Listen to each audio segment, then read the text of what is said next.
Hey guys, Godzilla51 here, and the next review you're about to watch is a bit of a touchy subject, and if you're a fan of this film, I'm not making this review to insult or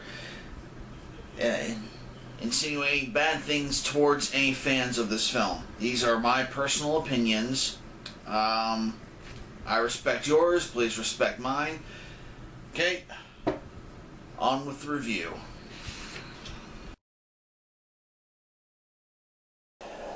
The year was 1997, and word had spread after the Heisei series, what is next for Godzilla? And rumor had been that the United States, mainly Tristar, had acquired the rights to create their own Godzilla film. Later in the year came the film Men in Black, with Will Smith and Tommy Lee Jones, and before the film, we got our first teaser trailer of a new Godzilla film by Tristar Studios. And at first, I heard about this. I didn't see it in theaters. I didn't see Men in Black in theaters. I saw it on VHS, and I heard about this, and I thought this was going to be incredible. Then this nifty new thing called the internet started really taking a hold, and I got to see the trailer at my friend James's house. And I wasn't impressed. The way the foot looked, the setup, and all this stuff, it didn't look right. But then I heard the roar of Godzilla at the end of it. I thought, okay, alright, we'll see. Cut to a few months later, we get our second teaser trailer, which was actually a scene right from the movie with an old man fishing, something getting a bite. They start playing Jaws music, and then we see these two dorsal plates rise from the ocean. Kind of looking like shark fins, but too big. The body rises as they keep talking about director of Independence Day and all this other stuff, and this monster starts stomping around, and it's Godzilla. A few more months go by, and we start to get the marketing. Taco Bell started to market. Other things are starting to market. But the thing about it is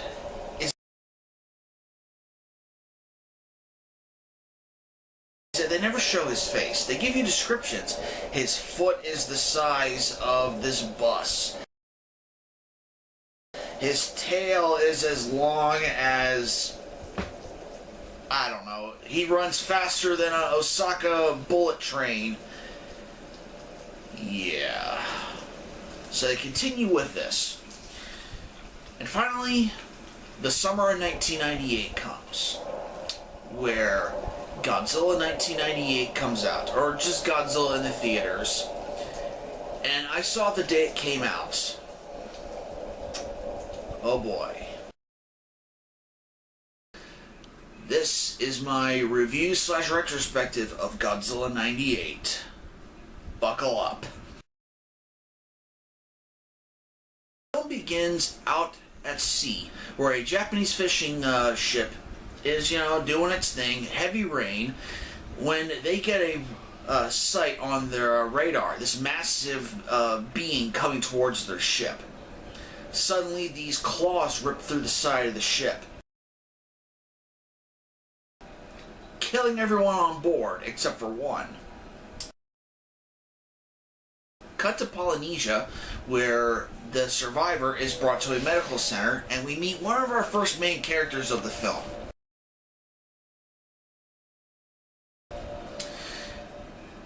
And he wants to know what happened.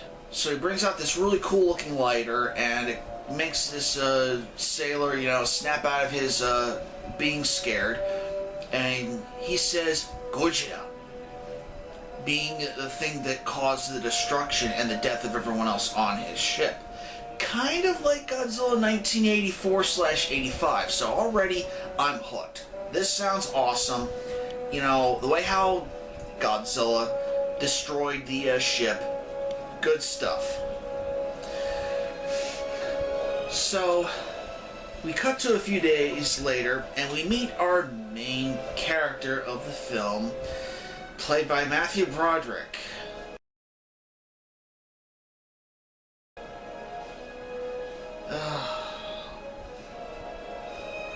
Okay, I'm just gonna say it now, I don't like him in this movie.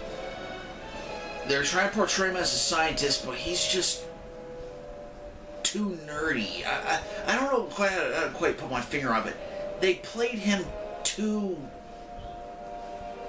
naive, too childish. I don't know, I just don't like him in this film. He's studying worms and the mutation of worms in Chernobyl. And he's come to by a military force saying they need his expertise studying another kind of mutation. Cut to another day or so later, they bring him to an island, and he's there meeting up with the military from the dad from the Transformers films. And he's there to look at samples. He doesn't know what sample he is looking at until he realizes he's standing in it. Cool reveal. So far this movie's really got me. Then we cut back out to sea where these three sailing ships are catching fish, and they're all pulled under the sea. The sailors survive. Or at least, hopefully they survive. They're out in the middle of the ocean. I'm pretty sure they're Jaws food by now. But, we cut back to the air, and, Matthew Broderick's character, Nick Totopoulos, as well as these two other scientists.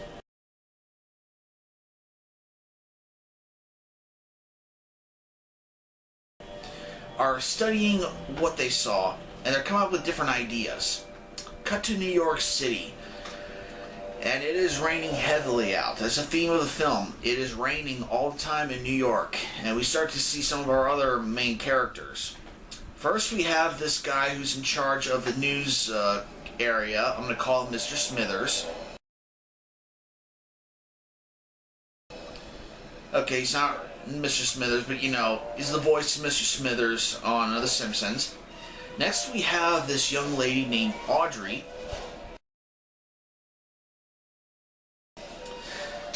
And we just have all these other extra characters as well. And we have our cameraman of the film named Animal.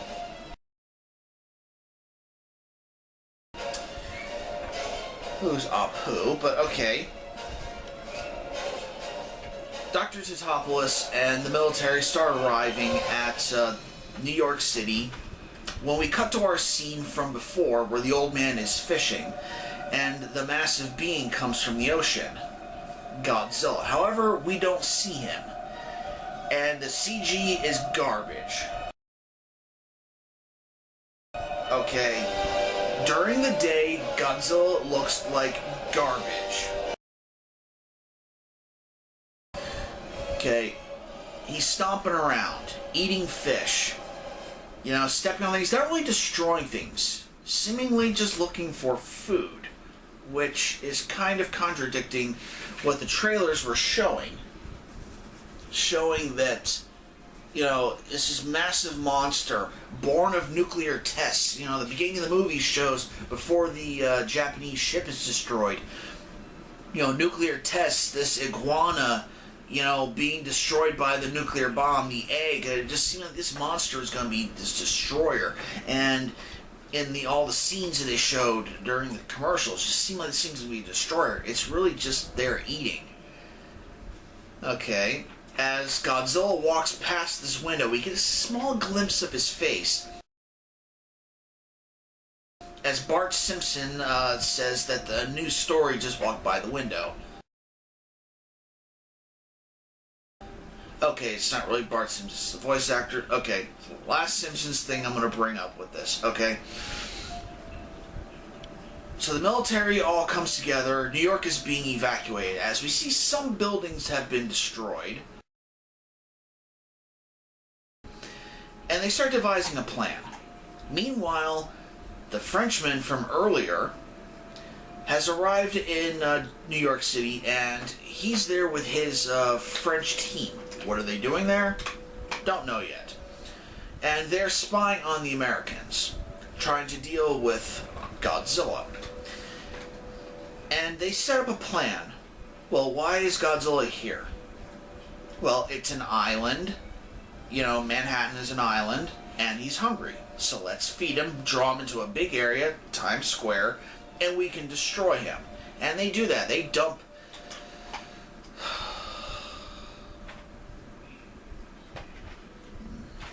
garbage truck after garbage truck of fish into a pile, and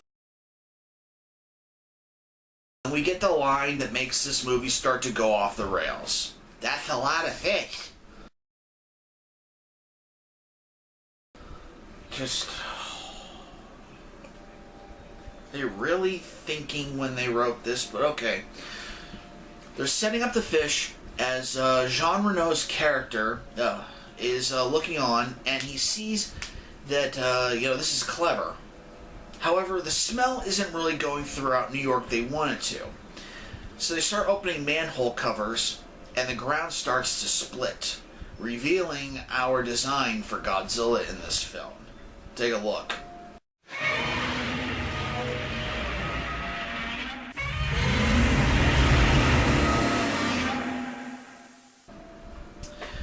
Because of the darkness, the monster looks so much better. During the day, the CG is garbage.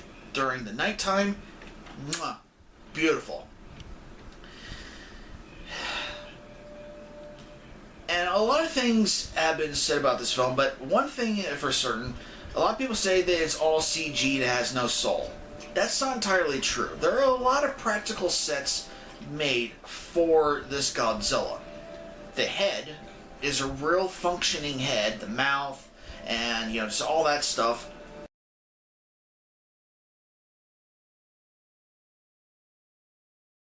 Actually, they built a full upper torso of this Godzilla. Okay, I'm getting off track. As Godzilla smells the fish, he goes over and begins eating.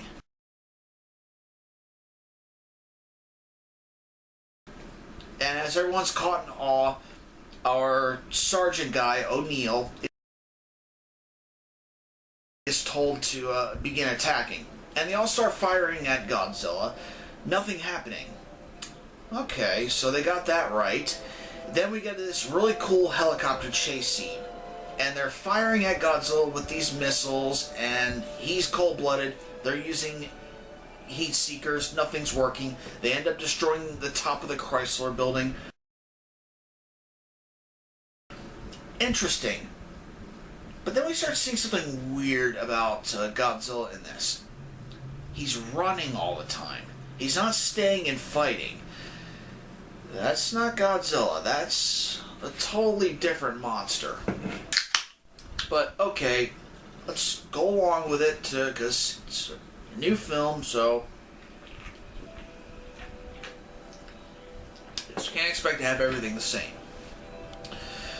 Godzilla escapes, destroying the helicopters.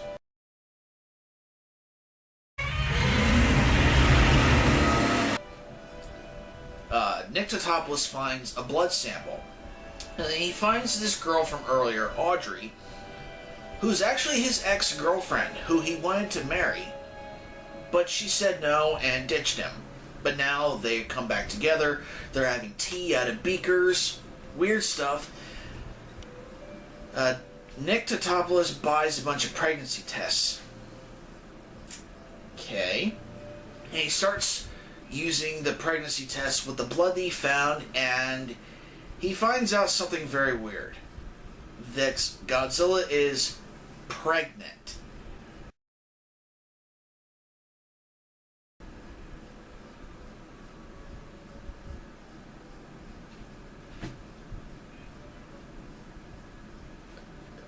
Excuse me.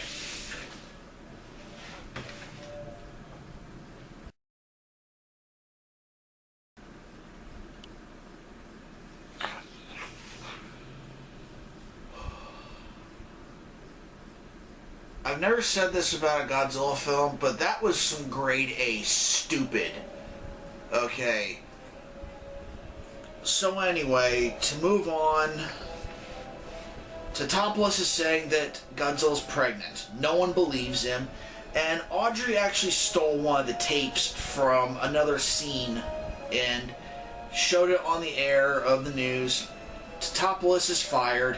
He wants to leave New York because, he's upset. Audrey apologizes. Animal follows him. When Nextopoulos is actually kidnapped by Jean Reno's character and is shown to this French team, of French spies that want to clean up and cover up Godzilla's existence.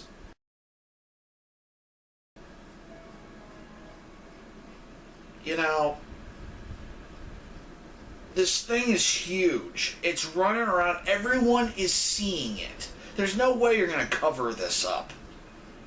Okay, so Jean Reno tells Totopoulos they're not going to look for the eggs. No one believes you. Only we believe you. So we know how to get back in the city. You just need to give us an idea of where to look since you're the science guy.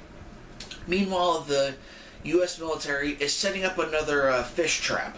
This time in Central Park.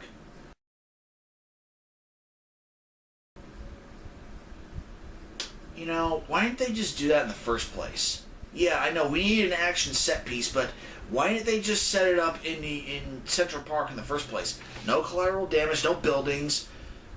They could have had Godzilla run off into the city then and just get away from him there. But, let's move on. They try to bring Godzilla out, and Godzilla comes. This time, showing that he's not a complete idiot, runs off. This time, the military has helicopters, tanks, everything waiting for Godzilla. And they start firing at him, missing him. These guys cannot hit the broadside of a barn. These guys, this is like stormtrooper bad that they can't hit. Okay, Godzilla actually does this really cool thing, leaps over them and goes into the bay. Awesome. And it seems like he's going to get away. However, there are two subs in the ocean waiting for him. We get this really cool underwater fight sequence with the subs. Godzilla destroys one of them, but the other one is able to defeat Godzilla deep underwater because Godzilla couldn't get away in time, and they seemingly kill Godzilla. Yeah, he's dead at the bottom of the ocean, or the bottom of the bay. So, okay. As Nextopoulos and the French team are searching for the eggs, Animal and Audrey follow them to Madison Square Gardens. Yes, Godzilla picked the fanciest stadium in the United States, or at least it was, to lay these eggs. Hundreds of eggs. Okay, if we're going to accept the Godzilla is all iguana, just mutated, they don't lay hundreds of eggs. They lay like 10 or 12. So, okay, no. And all the fish, he wasn't eating the fish, he was actually collecting the fish for later. So they start setting up bombs. Audrey and Animal are found. When the eggs begin to hatch, and then this movie goes completely off the rails. When all these little baby Godzillas are running around, and they're not trying to kill, per se, the French team or Totopoulos, they smell the fish on them. So they're really acting so smart and vicious because they don't realize that they're humans and they think they're just giant walking fish. So the insanity continues as Totopoulos is trying to call the military so that they can blow up Madison Square Gardens with all the babies inside, thus dealing with the Godzilla problem completely. Unable to get a hold of them, they go to the broadcast station, they send out a video, and they send in jets, and they blow up Madison Square Garden.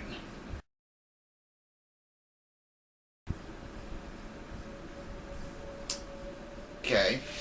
Totopoulos and remaining friends are able to get out of Madison Square Garden as it explodes, killing all of the babies. Poor Madison Square Garden. No, I did not like the Godzilla babies. This was stupid. They should not have done this. This was completely off key, and if they were going to do it, they shouldn't have made so many. Watching this scene, this entire 20-minute scene, it felt like I was watching something out of Aliens. Okay, they acted like they were in Aliens. Okay, it was like Aliens and Jurassic Park together, okay? Separate things that should have been kept away from, you know, Godzilla. The whole Godzilla thing, you know. His main star. Okay, you could have calmed the story down a little bit because Godzilla's gone. How are they going to move on? But, you know, it was just silly. Okay, the babies. This is completely unneeded. As the film seems to be wrapping up, we hear this groan, and Madison Square Garden breaks open, and out comes an angry parent.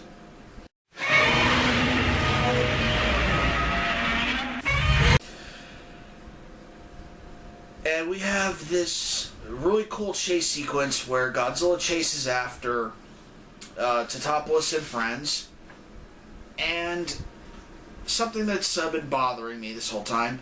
This movie should have been over a long time ago, because what's one thing that Godzilla knows how to do? One big thing. Breathe fire. What doesn't this Godzilla know how to do? Breathe fire. He knows how to roar at cars that explode in midair and cause the fire to go forward, but not breathing fire.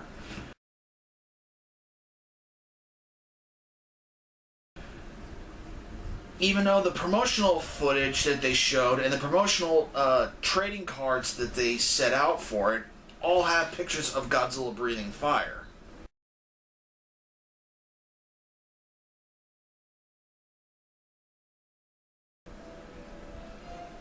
So they're giving disinformation. Not alone saying that he's actually smaller than he is in the cards as well, but still. One big thing that Godzilla's supposed to be able to do is breathe fire. He doesn't, so the chase sequence is going. As Totopoulos and friends get into a taxi, they're driving around, Godzilla unable to catch up to them. He can outrun a helicopter, he can outrun ground troops, but he can't catch up to a taxi cab. Okay, as far as the ground, quote, being slippery, he's several tons. He's breaking the ground. So he's not really gaining traction, so he's not slipping and falling.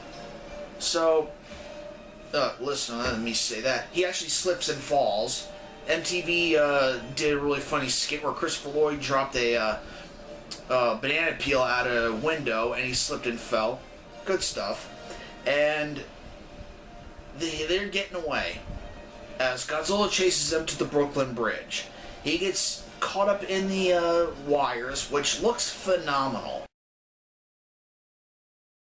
but incredibly stupid, because the first time he's chasing them, he actually jumps over the first hurdle, and then he gets caught up in the second hurdle as the jets are called back that blew up Madison Square Garden, and they shoot Godzilla down.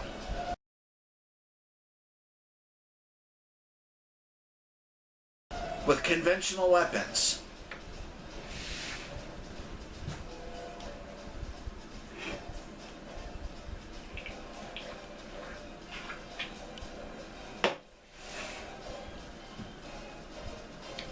They kill Godzilla with conventional weapons.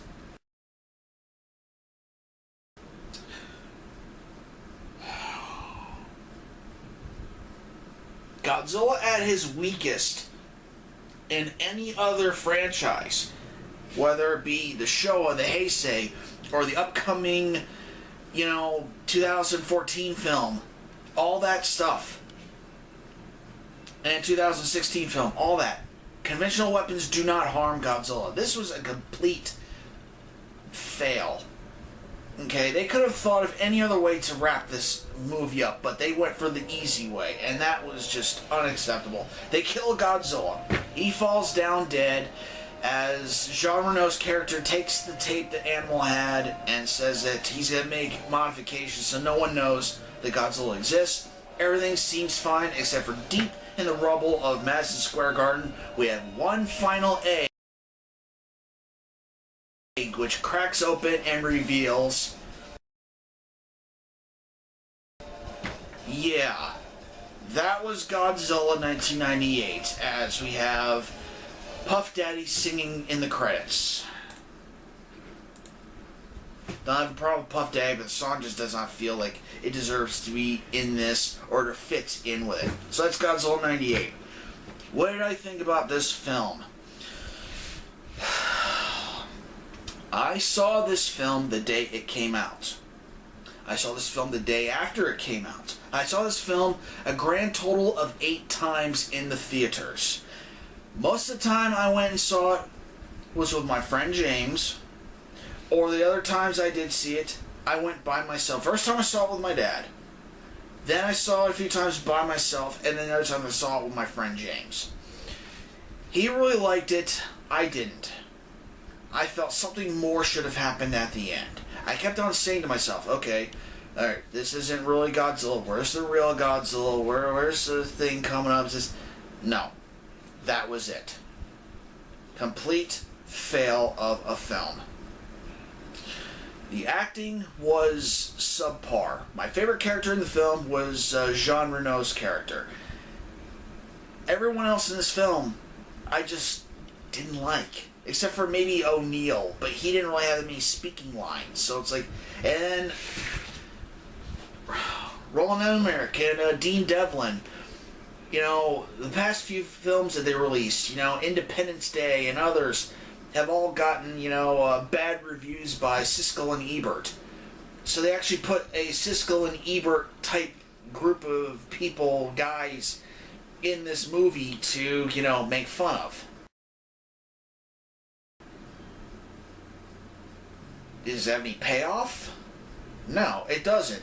One just eats a lot, and the other one gives a thumbs down and walks away.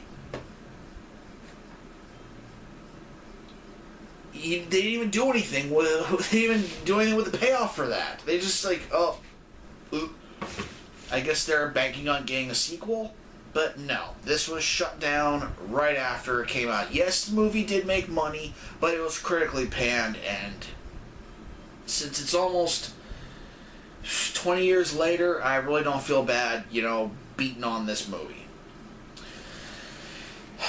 So, for the first time in this web series, I give this film an F.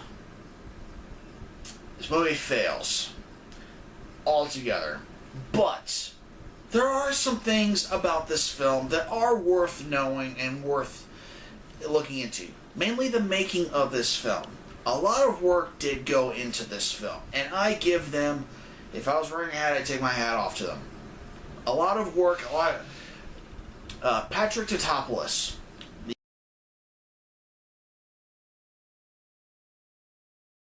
the creator of this design for Godzilla, good work.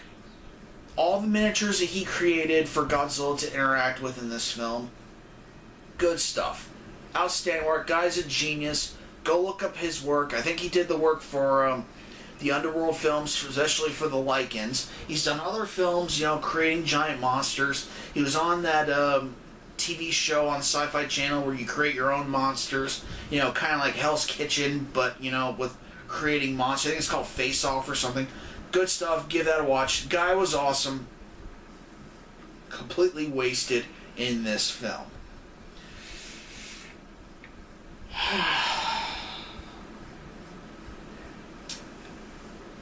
Well, it seems that the Godzilla 98 was done. However, they did get somewhat of a sequel, an animated series. Well, join me next time when I go over that for Godzilla the Animated Series. Alright guys, this is Gojita851 saying goodnight. Remember, it's just an opinion, just having fun. Not picking on anyone, I'm not saying anything bad about anyone, it's just my opinion, okay? If you guys want to talk about it, hit me up in the comments section. Alright? Subscribe, and y'all have a good night.